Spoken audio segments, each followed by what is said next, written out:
హారతి ఎందుకు కళ్ళకి అద్దుకోవాలి? హారతి జ్యోతి స్వరూపము. ఆ పరమాత్మ కూడా స్వయం ప్రకాశ స్వరూపుడు, జ్యోతి స్వరూపుడు. అంధకారమును తొలగించి వస్తువును దృష్టికి గోచరమగునట్లు చేయును. చీకటిలో మనం వస్తువులను చూడలేము.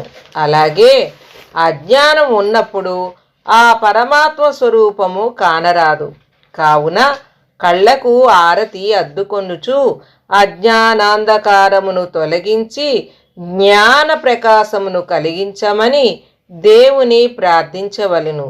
సూర్యుని ఆ పరమాత్మ యొక్క జ్యోతి. మన కండ్లలో గల జ్యోతి ఒక్కటే జాగ్రత్తావస్థలో కుడి కంటిలోన సర్వజ్ఞాన కూడలి కడలి నా యందు గల జ్యోతి ఆ పరమాత్మ స్థానముండునని శృతి పలుకుచున్నది.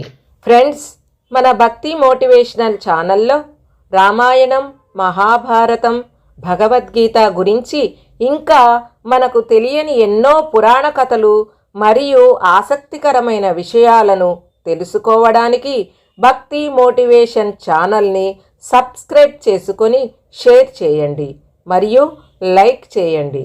Thanks for watching.